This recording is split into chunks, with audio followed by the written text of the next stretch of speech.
Hi everyone. So I want to do a video that's a little bit different than usual. It's been a while since I've done a standalone video and a review and everything, but I've been really in the mood for these things that I'm about to talk about, and I think there's a mixture of nostalgia and appreciation and such for it, and that is black and white films. Now I have got a collection of black and white films, and I've got a load right here by my side of my sofa that I want to kind of recommend to you guys and talk about. And I think there's, as I said, I have a great love and appreciation for black and white films. If it wasn't for these films, we wouldn't have the modern films that we have today. It's a wonderful bit of nostalgia as well, but I think also the quality of writing was key at that time, because with the thing with black and white films, they only had about 90 minutes on average really to be able to tell an entire story, so they didn't have long. But when you compare the stories and such that we have now to back then, when black and white films, when I'm talking about black and white films, I'm talking any range from, when cinema was kind of established in the early 1900s all the way to about the 1960s, even though the 1960s and, colour really came in around the 40s and 50s and such, but there were a load of films that were still made in black and white all the way up to into the 60s. So there was a range of black and white films still available at that time. But in that time period between the very, very beginning of cinema all the way through to that, to the 1960s, the quality of writing was real key, because it was really risky for some creators to be able to put out various films, because they needed the guarantee that this was going to be a blockbuster, in a sense, just kind of like we have nowadays. But if you think about it, there were like, like really rubbish comedies that you get flying around, like Adam Sandler films, that kind of, well, when I say Adam Sandler, I say modern Adam Sandler films, because I love like The Wedding Singer, but then after that it kind of went really downhill for him for quality and such, and all of these other kind of teen comedies that are just a load of rubbish. If you compare that to the smart comedies of the 1940s and such, it's a completely different world. And I love the fact that if you look at black and white movies, especially feminism, it's so interesting to look at. There's so many strong, confident characters in cinema in the past.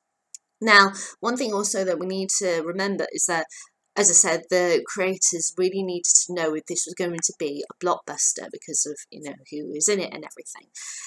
It was a lot harder to get stuff greenlit because of that, and because of with what was going on when audio came into cinema. Obviously musicals then came in, and this was a time when movie studios, you signed a contract, an actor signed a contract with that studio. They would tell you what films you were going to be, who you could date, what you would wear. You had to do certain presses. You had to do that. They basically controlled your life. It was a different time in Hollywood, and this was a time also when, on average, it was usually about every 6 weeks a film studio would release a new film. Now compare that to modern day, where it's usually every couple of months, 2 or 3 months, you'll get from a studio, singular production studio, you get 1 or 2 films maybe. Imagine if it was like how it was back then, when it was every 6 weeks. It had to be a case of that you had to have a fantastic cast, a fantastic script, It had to be, not too bad a budget and everything, and had to draw in the audience. Audiences at that time also, if you think about it, because of when TV came in, it came in not until the 1950s. So the only way in which people could get news about what was going on in the world was to go to the cinema. So it was really, really important. If you wanted to know what was going on in the world, you bought a cinema ticket. So thus, so many films were coming out in order to deal with the demand for needing to know what was going on. And it wasn't like now also where you can buy copies of films on DVD and such, because they didn't have that. So if you wanted to see these films, it was you had to get to the cinema or you'll never see it again. So it was a very different time. But I want to talk about various films that I have that are in black and white, which I absolutely love. And yeah, I've got quite a collection here. I don't know how long this video is going to be, but let's go for it. So the first one is the Mel Oberon and Laurence Olivier version of Wuthering Heights from 1939. I absolutely adore this. I've spoken about this previously with my sister when we were talking about the Brontes and when I reviewed Wuthering Heights. It sugar covers the entire second half of the book. You tend to find that when it comes to classic novels like this, and also like the Jane Eyre one, which I'm going to be talking about shortly, that they cut out or rewrite entire sections of the story. But then this is also a thing of the time limit, the expense and everything, because they didn't necessarily have the money to be able to do it. So I can understand why that is done. But what they do, because they were so I can't think of the word.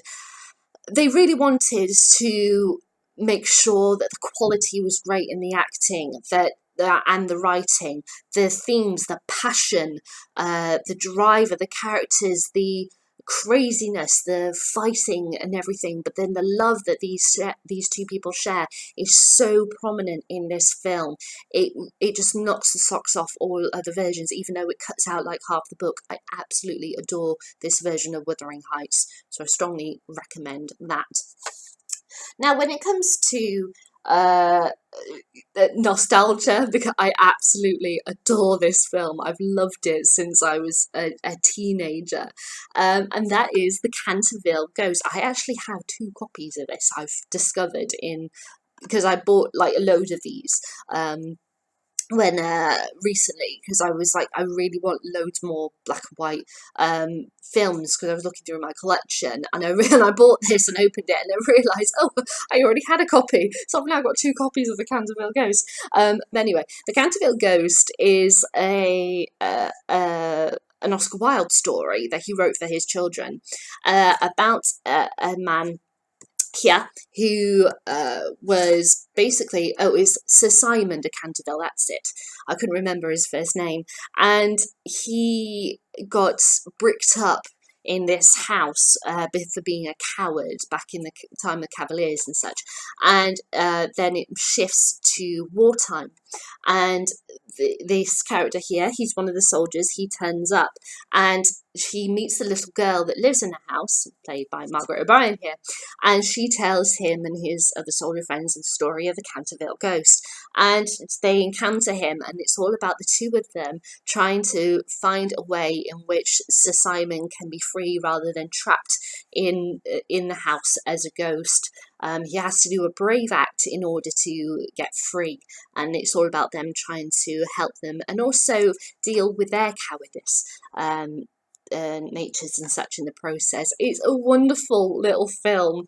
It's one of these little gems of cinema that people don't really know about, that if you're able to get hold of a copy, please do. I had to get you can only get it as region 1, which is America and everything, but I've got a multi-region DVD player, so I'm able to watch it. But I absolutely love this film. It's so sweet. They used to show it all the time on TCM, and then they stopped showing it, and that's when I got a copy, and then I accidentally bought a copy recently, so now I've got 2. I'm not complaining. But yeah, it's such a sweet little film. I absolutely love it. Now this is the next one is one that I actually recommended back in December, and because I didn't have a copy back in December, I just had to kind of explain it, and so I then went out and bought a copy, and that is Scrooge. This is, I think, one of the best adaptations of A Christmas Carol. It's because of, as I said, when it comes to the quality of black and white films, they really wanted to make sure that certain themes of the story were brought through, and that it was acted so well, and they brought out, you know, passions and feelings that the books, that if it was a case of they were adapted from books, what those books were conveying. And Scrooge just knocks it on the head. It's absolutely fantastic. Okay, in comparison to modern, the special effects with the ghosts and such isn't great, but then at that time it was, and I don't mind that. I like the kind of quirky special effects. Now you can see this copy actually put in colour, and they show the colour version all the time at Christmas. Apart from here in the UK, Channel 5, they show it in black and white. Well, I say that, but they have on occasion shown the colour, but more recently, in the past couple of years, they've only shown it in black and white. Thank God, because the colour version is just awful. It just completely, because some of the colours aren't really natural. They're so vibrant, and it makes you focus on that and not what's going on in the actual scene. So it sometimes, yeah, when they decide, oh yeah, we're going to do a colour conversion, it just ruins the film, and that was the case of with Scrooge. But I absolutely love this version. Alistair Sim is wonderful as Scrooge. The entire cast is great, and as I said, because these are usually around 90 minutes long, I like to sit and watch, and I think I might do this weekend, sit and watch black and white films, and I'll watch a few in a day because they're so short. I absolutely love it, because you think about it, on average now it's around 2 to 2.5 hours. A film is, unless it's a kids film where it's about 90 to 100 minutes. But yeah, so the fact that 90 to 100 minutes was the average for back then, you can fit a lot of black and white films in one go. But yes, I really, really love this version of Scrooge. I think it is probably one of the best screen versions of A Christmas Carol there has ever been. I love it. Alistair Sim is so good. Now, I've also got this set, which is a set of 3 black and white films to do with Charles Dickens stories. So we've got A Tale of Two Cities, which, as for some reason, the cover, they have coloured in his coat and his trousers and not much else. But yeah, everything else is still the sepia kind of colour. Oliver Twist and Great Expectations. Out of the 3, Great Expectations is my favourite, but all 3 of these are absolutely fabulous. They do kind of like the, just as I said, with Wuthering Heights and such, kind of sugar cover certain elements or take it out for timing purposes, but all 3 of these convey the darkness of Charles's books, the kind of twisted seediness of the London, and obviously in Tale of Two Cities, France as well, of that time. The depths of the stories and what Charles Dickens was trying to convey. But yeah, Great Expectations especially is fabulous. I really, really like these films. They're just, I love them. And, you know, John Mills is, especially in Great Expectations, is really, really great. So yeah, I'm trying to get through these as fast as I possibly can. I've still got a great stack here. We're 13 minutes in, so I'll be as quick as I can with these. Now, the next one is actually a war film, which my dad recommended me to watch when I was about, I don't know, 15, and I've only seen it a few times, but it just stuck with me. And that is The Longest Day. Now, this follows on June 6th, 1944, with the Allies arriving on the beaches of Normandy and what happened and everything. And it was known as The Longest Day because of the amount of fighting that happened and everything, and the number of losses and everything. But it was a really, really important day for the Second World War, and it follows a group of soldiers who arrive on the beach normally, and then what happens to them after that. And there's so many characters in this, so they're absolutely crazy, but I absolutely adore one of my favourite actors in this is Red Buttons.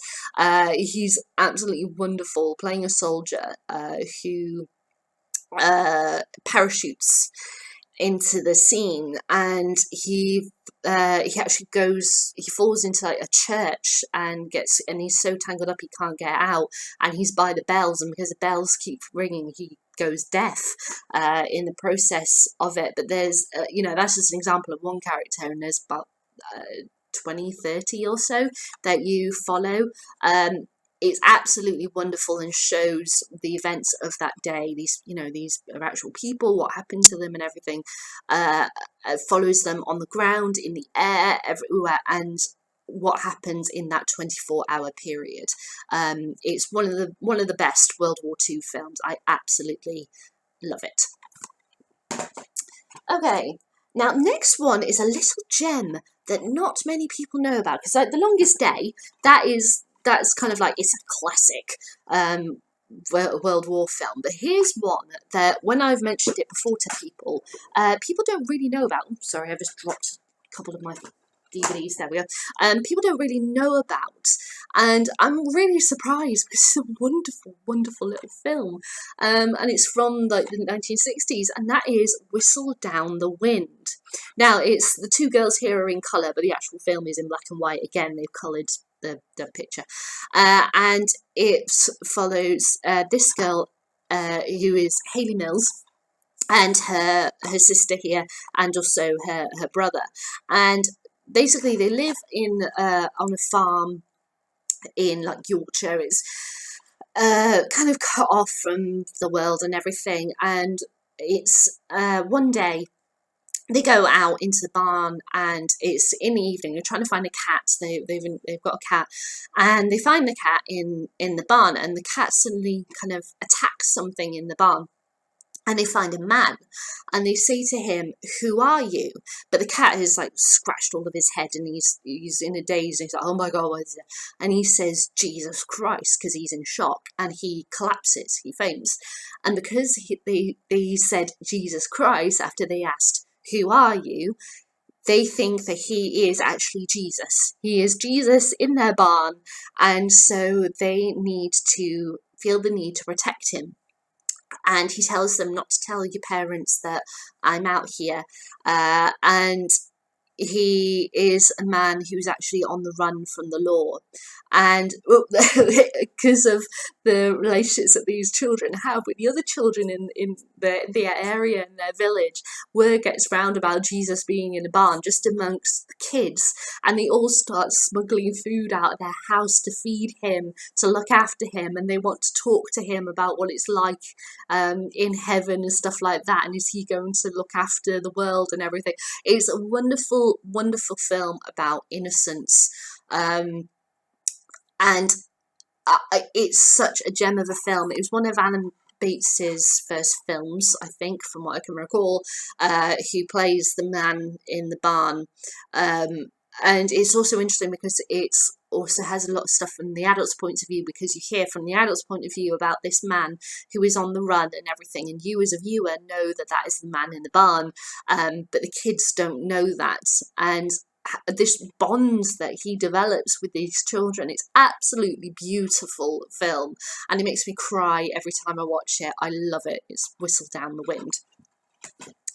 Okay, now on to a couple of other films which whenever they are on TCM, Turner Classic Movies, I have to watch because I love them so, even though I've got DVD copies.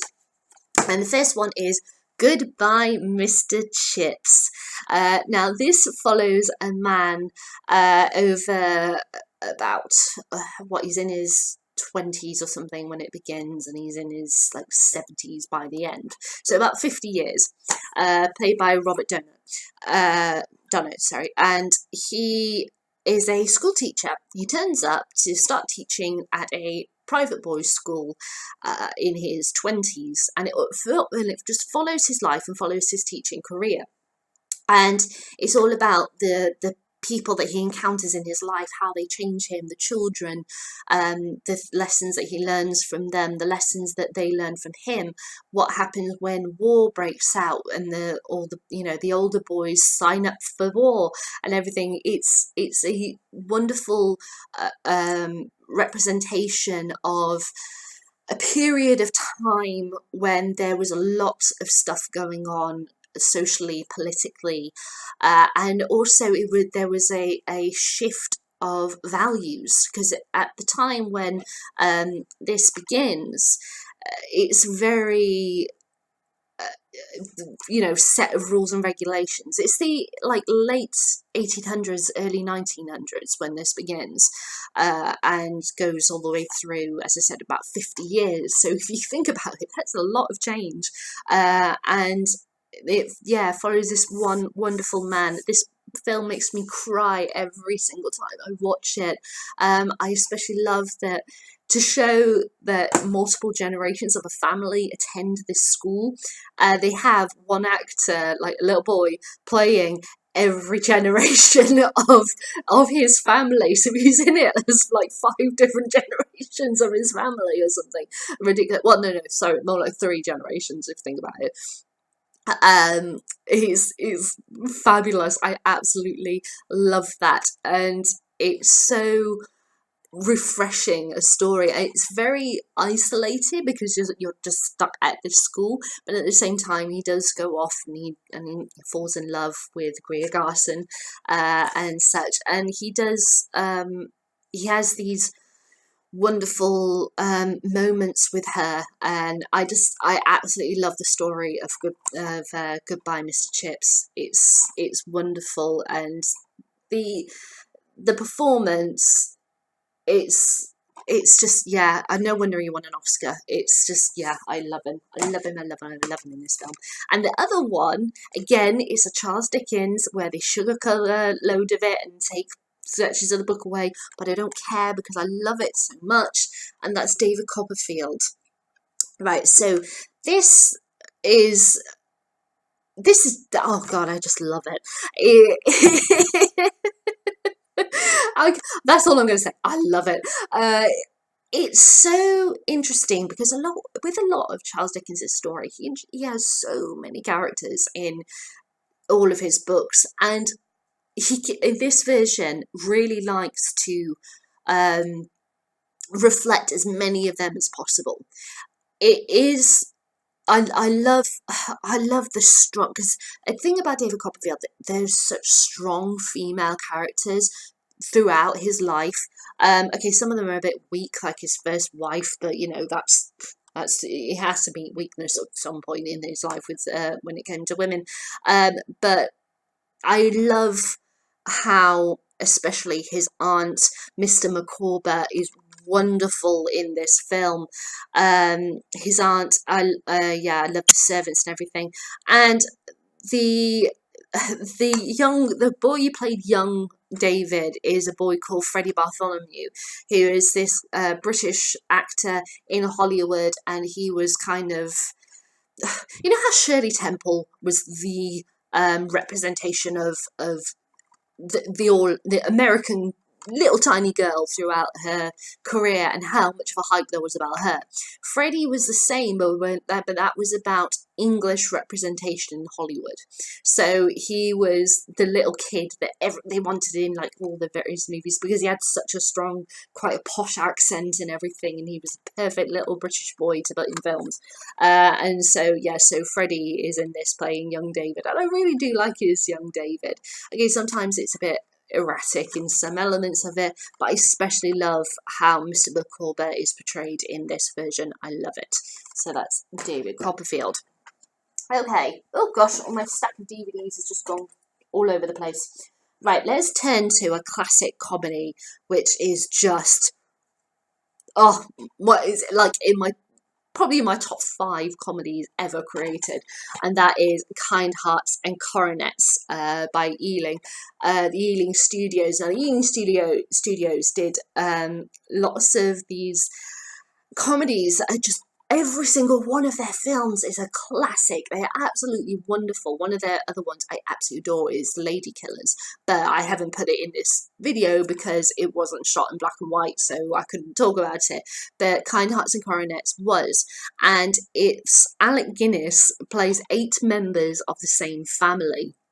7 of them are men, 1 of them's a woman, and it basically follows a man who finds out that he is actually linked to this very grand family because of his mother, and when she dies he is determined that she will get the proper burial she deserves and everything, but she got cut out of the family because she fell in love with a man who wasn't of her social standing, and they absolutely refused to help him pay for her funeral and everything. So he decides to bump them off so that he can become the head of the household, is up there, and inherit all of their fortune. So he goes on this mission and he starts killing them off, and he's kind of there's so funny ways, because it sounds really dark and sinister, and it is dark and sinister, but at the same time it's really funny. And my favourite one is that when he wants to get rid of the female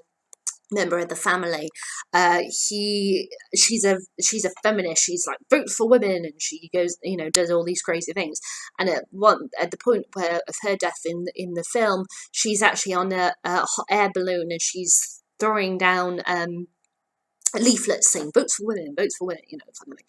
And the line, you watch him from his flat, and he pulls out a bow and arrow, and he says, "I shot an arrow in the air. Her body landed in Leicester Square."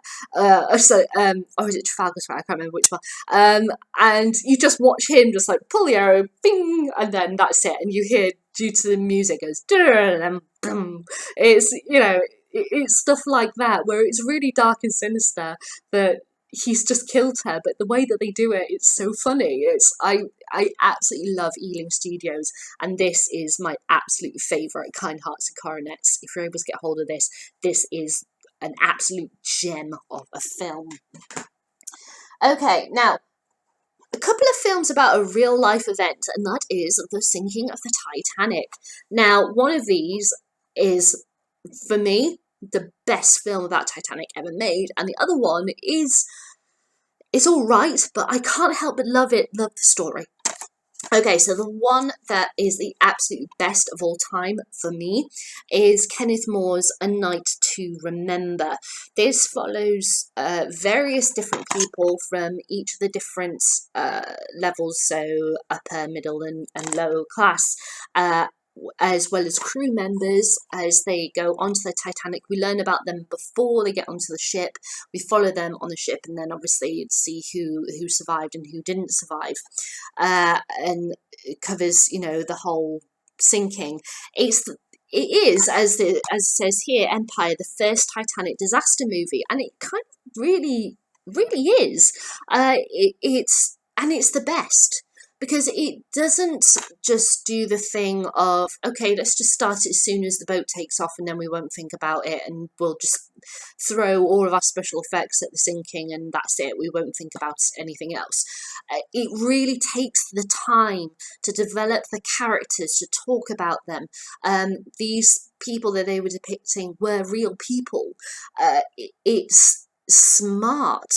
It doesn't do what things that have become stereotypes of Titanic films. It's just a pure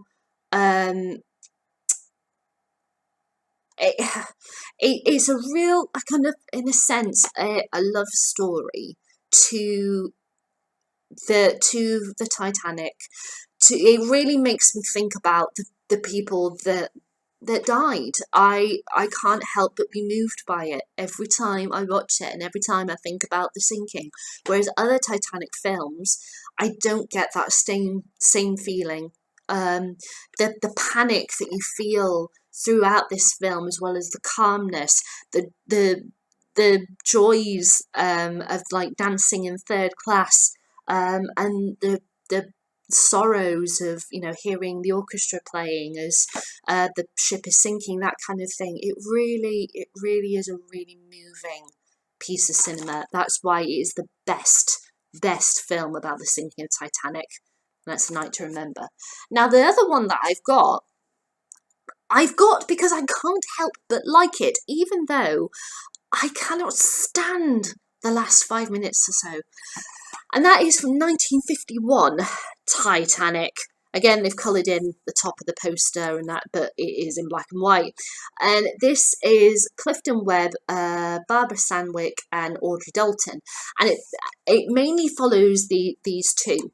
Now, these two have arrived on... It begins with Clifford Webb here trying to get a ticket on the Titanic. He's at the office. He's like, I have to get on the Titanic and everything. And he ends up paying a man from third class to give him his tickets, and the man stays behind in England, and Clifton gets on board with the wife and the kids and such from the boat onto the boat, and they go off. And you find out that the reason why he has to get on the boat is because his wife and children are there in first class, and they are there because the wife is actually leaving him. They've got a really bad relationship. She's taking the children away. She's kind of kidnapping them in a sense and just taking them away from their father. She can't divorce him because of the social standing and everything. She has to. The only way she can get away from this relationship is to pack and run, get away. But he's found out what she's doing, and he's able to get on the ship. And because he's got loads of friends on the ship in first class, just as, you know, the mother has and everything, he's able to get a bed with them rather than sleeping in third class, and is able to be quite comfortable. And it's about their relationship throughout their time on the boat. Audrey Dalton plays their daughter, who falls for a guy who's in like second class. He's a teenager, and he's just he's really good. I really like him. He's oh god, I can't think of the actor's name.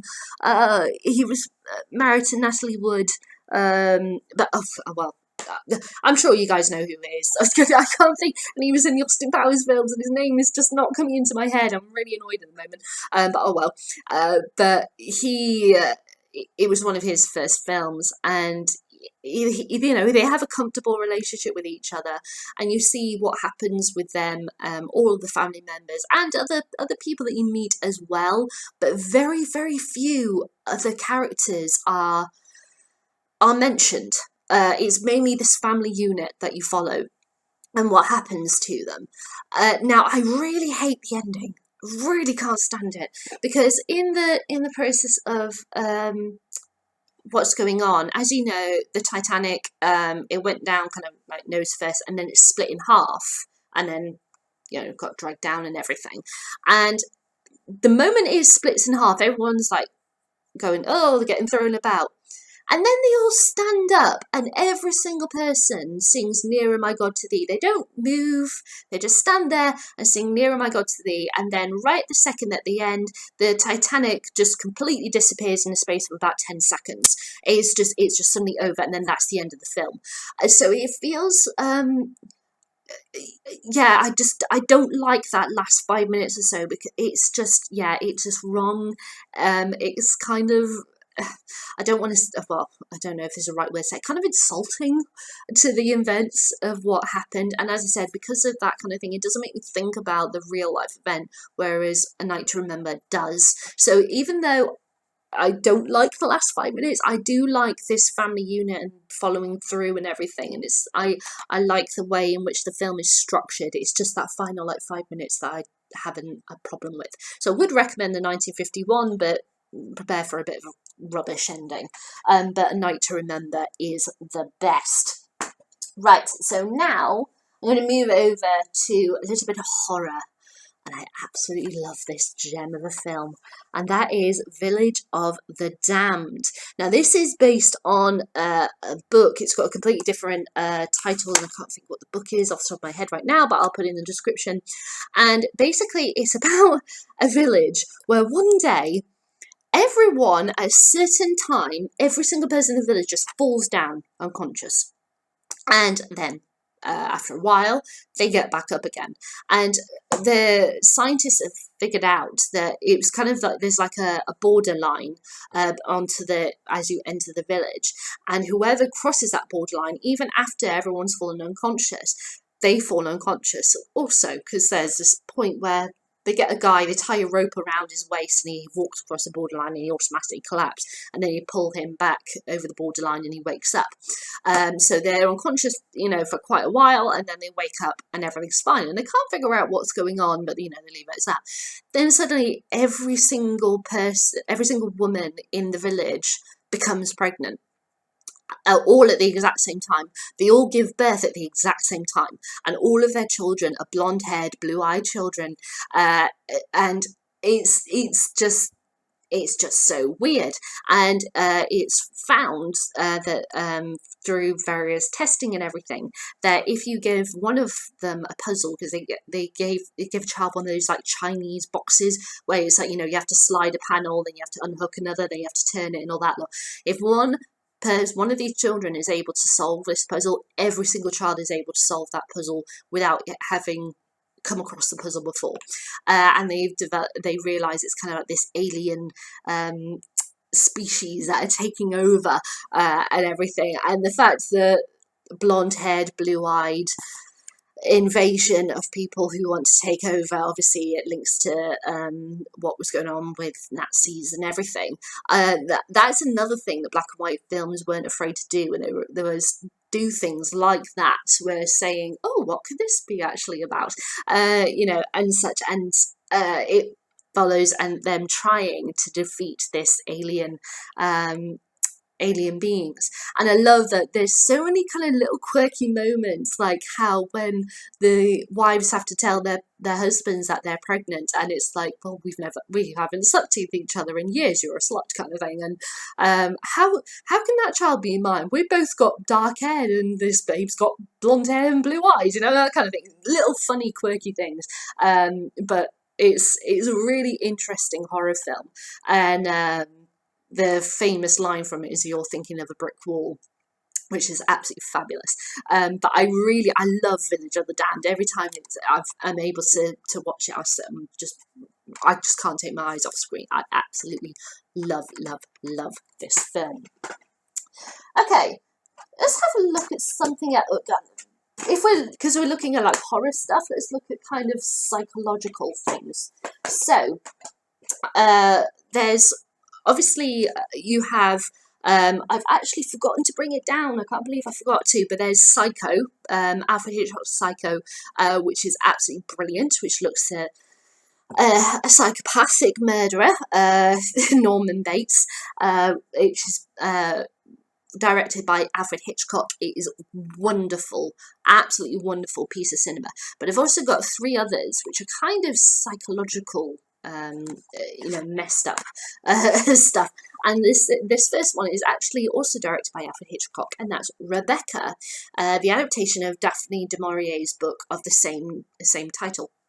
And Rebecca follows a woman who meets a man, Maxim de Winter, on holiday. She's working as a companion, and the two of them they fall in love and decide to get married, and they move to his house. And he is from a family, very well prominent family, living grand houses kind of thing, but he had a first wife called Rebecca, who is dead, but she kind of haunts. She's not a ghost, we don't see her, but she haunts everything, because you see like her napkins has got Rebecca's initials in, her pajamas have Rebecca's initials in, her servant was Rebecca's personal servant, and she constantly talks about her. She haunts the house with never being seen. It's absolutely wonderfully told. And what's interesting is that the new Mrs. De Winter, here played by Joan Fontaine, just as in the book, you never learn her name. She's just the other Mrs. De Winter. But Rebecca is so prominent in this story. This is so well constructed, so well acted. The writing is awesome. It won Oscars. I'm not surprised. I absolutely love, love, love this version of Rebecca. Laurence Olivier is wonderful. Joan Fontaine is wonderful as well, but it's really sad at the same time because Alfred Hitchcock had this thing where he wanted, Joan was quite a timid woman in her personality and everything, and because the character is also quite timid as well, there were times when she wasn't giving him what she should be on the screen, so he told her stories that everybody hated her. All the crew, all the cast hated her, and psychologically messed her up so badly that it caused her to have like kind of a bit of a breakdown. And he did this with other actresses that he worked with. You can see, especially with Tippi Hedren, if you know the story, the crazy story about that, how he did some horrible stuff to her, including sending a doll of her in a coffin to her daughter for her birthday, things like that. He did some really horrible things, and he really kind of messed Joan up as well. And she is a really fragile, delicate creature in this film. But then that's how the character that he wanted to pull out to show on the screen. And so he did his job, but at the same time, he really messed her up. And I can't help but think of Joan and the stuff that she went through when I watched this film. But I absolutely love this film at the same time. So yeah, I recommend Rebecca. Now, another one is A Streetcar Named Desire. Now, this is adapted from a play, which is just... it's absolutely wonderful. It's Vivien Leigh and Marlon Brando, and basically follows a woman called Blanche who is coming to stay with her sister and her sister's husband. Her sister's called Stella, and their relationship is set in this house, and it's all to do the craziness of Blanche's mind, the reality versus the fantasy, her having a breakdown, Blanche having this absolute catastrophe, a breakdown, and how that affects all three of them. And it's set in this, it's absolutely boiling hot. You can feel like sweat like dripping off them. It's the claustrophobic nature and how that makes you gets really wound up, and what that leads to, this kind of like explosion of things happening, and it's just absolutely wonderful. Vivien Leigh is great in this film, looking at women and psychology and things that can affect the mind. It's wonderful. I absolutely love A Streetcar Named Desire. But the one that I bow down to absolute cinematic greatness, and that is Sunset Boulevard. Now, this was a film that caused so much controversy when it came out, because it basically put the middle finger up to Hollywood. Hollywood wouldn't allow it to be nominated for Oscars. It should have been done, but it got cut out because of what it was saying. And it's quite surprising that an actual production company would make it because of what it's saying. It really does stick the middle finger up to Hollywood, and that was done by Paramount. And Sunset Boulevard basically follows William Holden, as he's a writer in Hollywood, but he's living off hardly anything. He's obsessed with his car. It's his one prized possession. He desperately needs work, and he's not able to. He's got nothing to. He can't pay his bills. He can't feed himself, but he's obsessed with his car. And he's driving away erratically. He's trying to get away from guys who are actually trying to get his car off of him. and he winds up driving around Hollywood for ages and comes across an open garage, so we can stick the car in there and leave it and everything. And it's on a street called Sunset Boulevard, and the house actually belongs to this glamorous lady.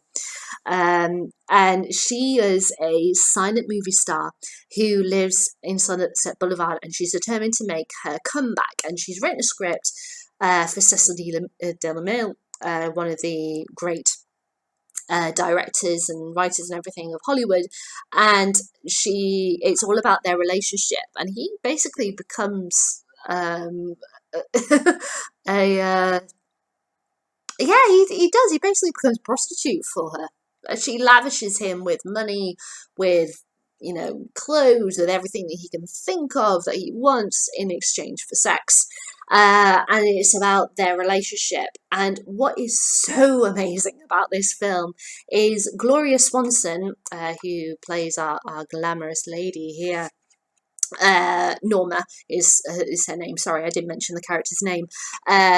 She was a silent movie star who, just as her character, when the talkies came in, her career was destroyed. Basically, she got pushed aside for new talking stars, and a lot of silent movie stars were foreign, so they had very strong foreign accents, which when various audiences were able to hear their voice, they were really shocked. They thought that, oh, they were American, or, you know, they were British or whatever.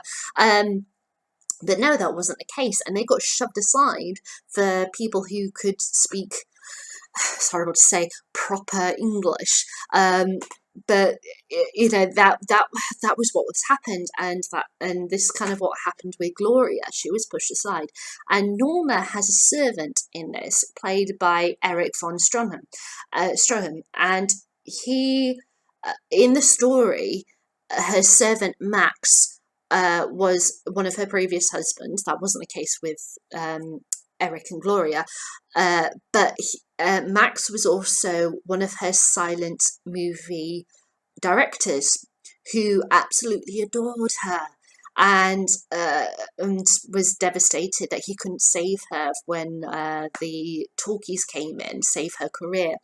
And that is true of Gloria and Eric. He was a film director. He directed her silent movies, and he absolutely loved her and wanted to do as much as he could for her, but he wasn't able to save her in her career. And there is a section of Sunset Boulevard where they sit night after night after night and watch her movies. And the silent movies are actually Gloria's silent movies. It is insane when you watch this, because the truth reflecting life, art reflecting life, and it is an extraordinary story, an extraordinary piece of cinema. William Holden is just wonderful in this film. I absolutely love him. But this is one of the absolute gems of Hollywood. If you haven't seen it, please see it. You won't be disappointed. It's absolutely wonderful. I recommended one of my friends to see this, and he really liked it. But at the same time, he said, "Oh, I didn't like the ending because I thought because it's a black and white film, it was to have a happy ending." And it's like, well, no, that's not true. Just as with cinema today, you can have sad endings of films. It just because they're in black and white, that doesn't mean it has to be all happy and sunshine and lovely. I mean, look at the Titanic films. Can you imagine if they had a happy ending? It's not always that case, but this is absolute gem. I've got this special collector's edition on DVD. It's wonderful. But yes, I adore this film. Right, I've got 1, 2, 3, 4, 5, 6, 7, 8. I've got about 10 left. So I'll get through these as fast as I can, because my throat is really starting to hurt now.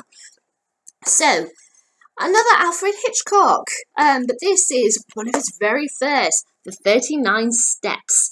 Now this is a kind of it's a really funny, quirky film in which it follows this man, again, who's played by Robert Downey, who was Goodbye Mr. Chips. He was the main guy, Mr. Chips, and he basically gets caught up in this spy story by accident, because of a woman being murdered in his flat.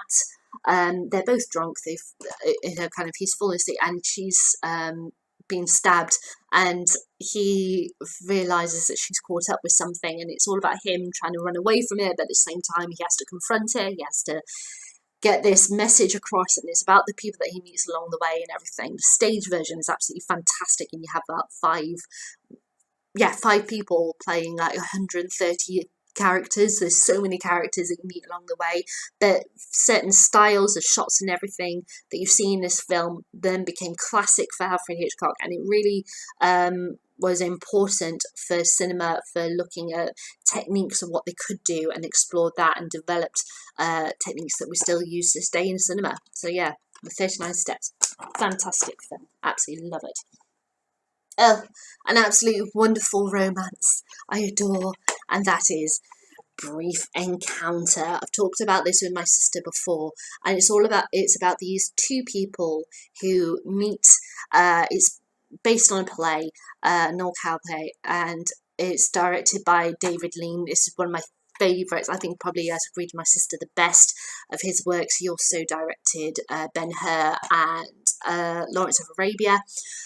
And it's absolutely wonderful. It's about these two people who have their own lives. They're married and everything, and she has kids as well. But it's about the meeting of two souls who just connect, and how wonderful their relationship is, and how far will you go with that.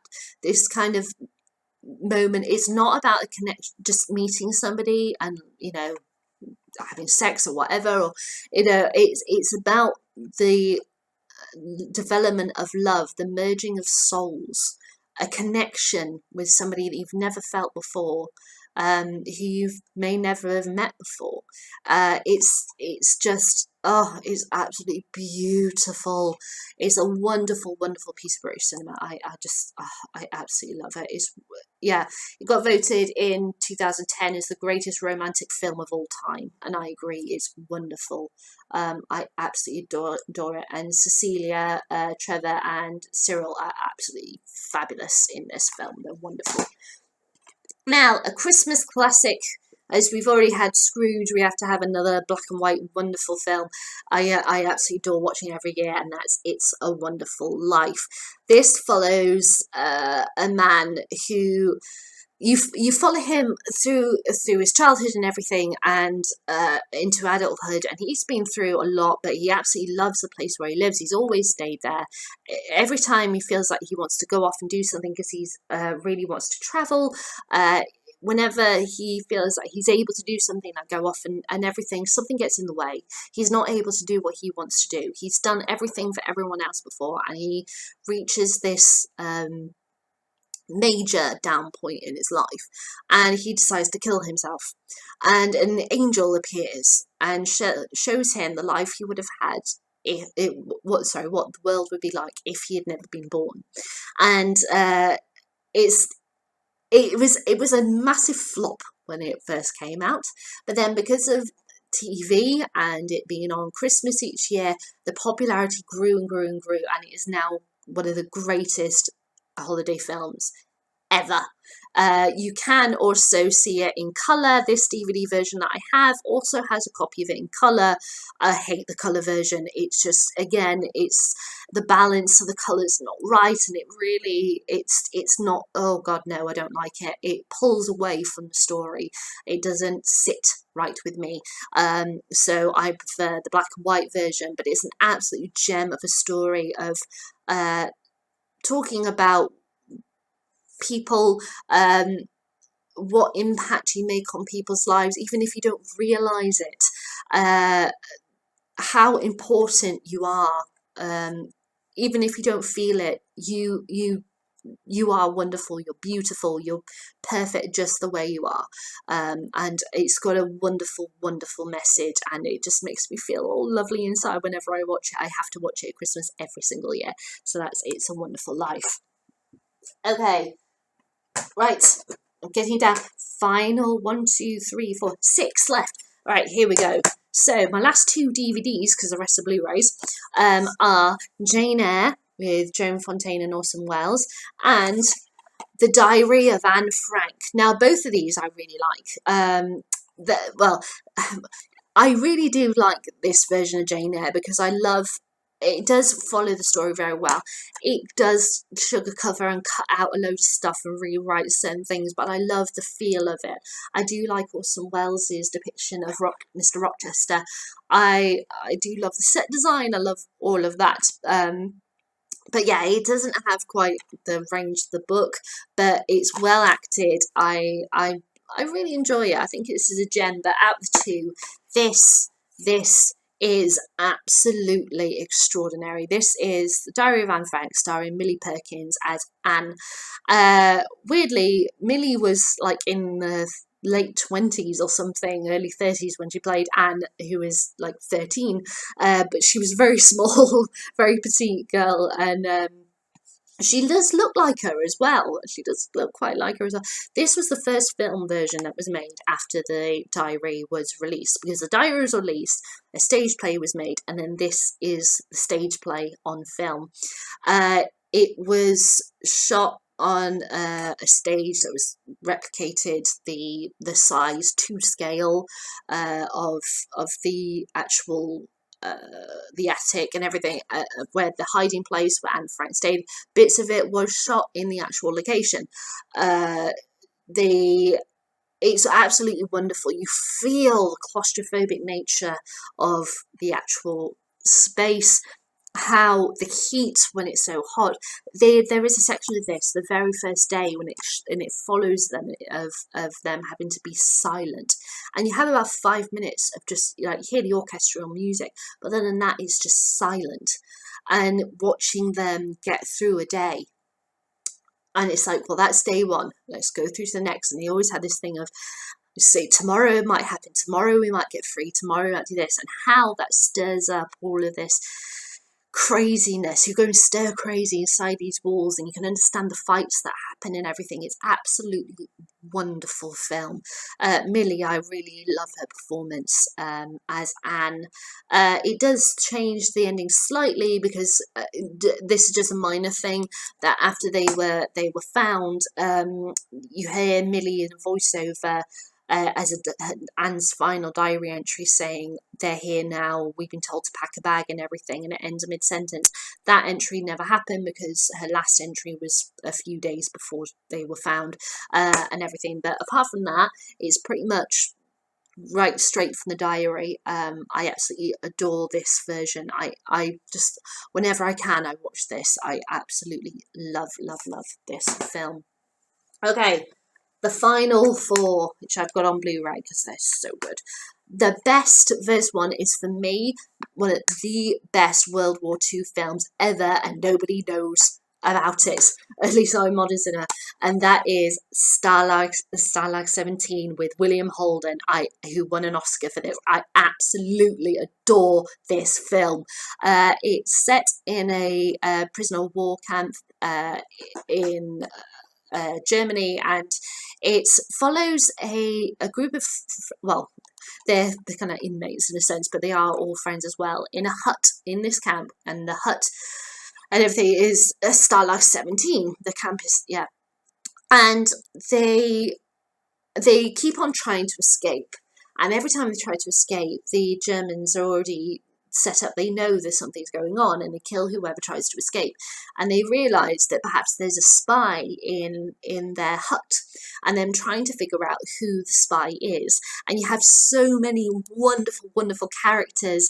And William Holden stands out. There he is, because he is the guy who can get you anything. He's the dealer. He's the one who's friends with all the German guards. He gets to go out from time to time and stuff like this. So surely he must be the spy. But it's so clever, and it all surrounds a chessboard and a lamp, and it's absolutely wonderful. I adore Animal, Joey. Oh god, they're all wonderful characters, but nobody really knows about this film because it's gotten lost over time, and it is one of the absolutely amazing gems of World War II cinema. If you're able to get hold of this, please do. It is amazing, absolutely wonderful. And when we find out who the spy is, it's crazy, wonderful.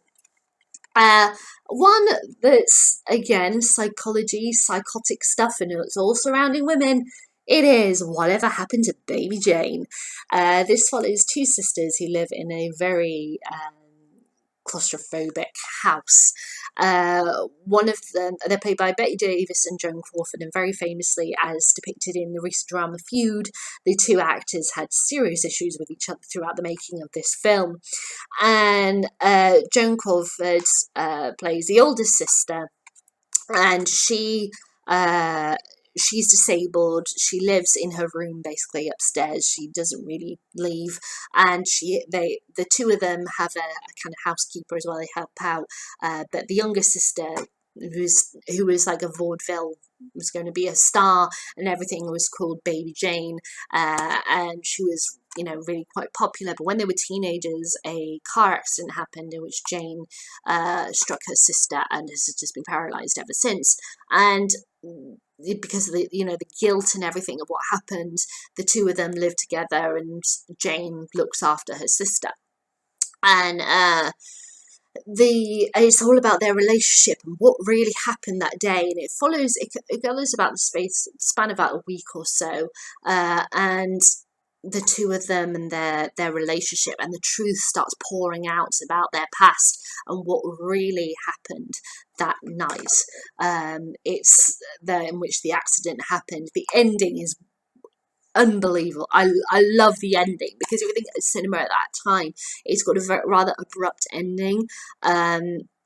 It's got a perfect ending for the character of Jane. That I love the two of them, but Betty Davis just stands out as being absolutely amazing in this film. I absolutely love it. Whenever it's on, I watch it, and I've recently bought the Blu-ray because it's awesome. Okay, my final two. I cannot possibly have a video about black and white films and not talk about To Kill a Mockingbird.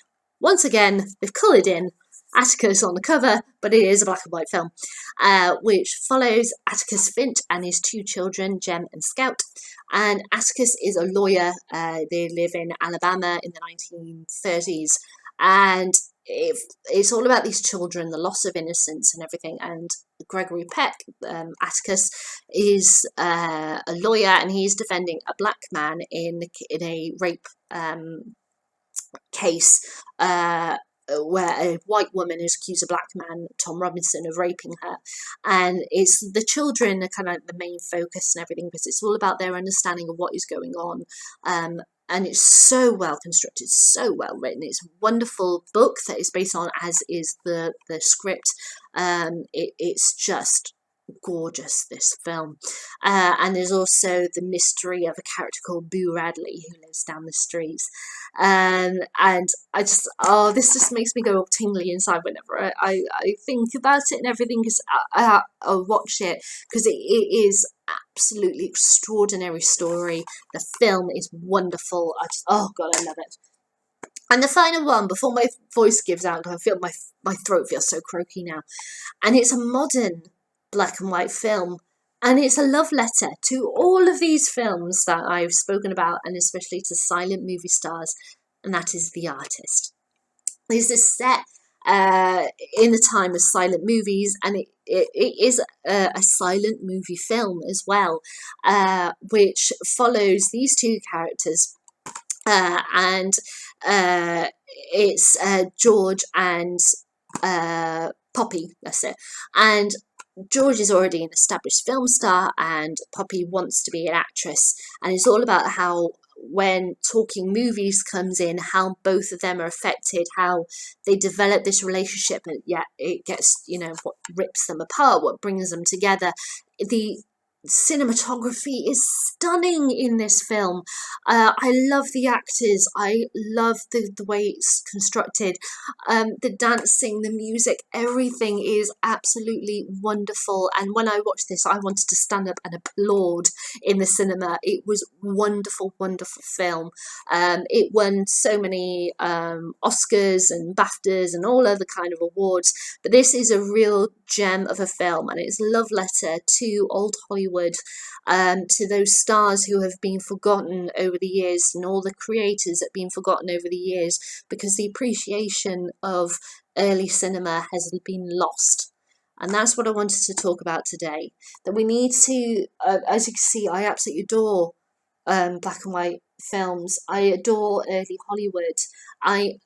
And I really feel that we need to really appreciate these kind of films. If you think about modern cinema now, it's either superhero blockbusters, really crap comedies, or independent films which barely get to see the light of day. That's it. We don't have anything else, and that is such a shame. We really need independent films and such. Really need to have more of a recognition in our cinemas. We need to, I think, go back to a time when quality of writing and such and the acting was so key in order for a film to be hit. Not just jokes about fart jokes and all stuff like that. That's garbage. I give me a quality film like To Kill a Mockingbird or any of these films that I've just said, then over a teen comedy, really rubbish. I can't understand how we've gotten to where we are cinema at the moment, but we need to take a look back. We need to do what the artist did and say, you know what, we need to stand up and appreciate all of those people who have come before us, who have actually were the people who built the kind of cinema that we have now, who established the length of films, the way that things should be shot, developed new techniques. If it wasn't for these, the people who did these kind of stuff, we wouldn't have the special effects that we have today, which cinema production that depend on in order to get people in. They go, oh yeah, the writing's not that great, but oh, we got these amazing special effects that'll really, that'll be what type that will get us some profit. And it's like, no, that you need to have a combination of the quality of writing, the quality of cinematography, the quality of acting, all together encompasses a great film, and we're losing that, and that is so sad. So I hope that if you manage to get through this video, my god, I've been talking over an hour, that you guys, even if it's only one of these films, or if it's a film that you've another black and white film that I haven't mentioned today, if you watch one of them and enjoy it and appreciate what that person has done, that is fantastic. I really hope that people do spend more time looking at black and white films and appreciating old Hollywood and what these stars went through, what these creators went through in order for us to have the cinema that we have today. We need to say thank you to those people. And yeah, I really recommend any of those that I've mentioned. If you want to, look at other black and white films, do go out there, find these absolute gems that have been forgotten over time, and just love them. And yeah, that's all I can think of to say, and my throat's about to give out, so I'm going to stop there. I'd love to know your thoughts on any of these films that I've mentioned, or if there are any other little gems of films that you absolutely love. Please leave me a comment in the comments box below. If you want to, give me a thumbs up or a thumbs down. It's up to you. I'll let you decide if you want to do that, but I'd love to hear your thoughts on old Hollywood and everything. And yeah, I will be back when I'm able to with another video. All right, guys, bye.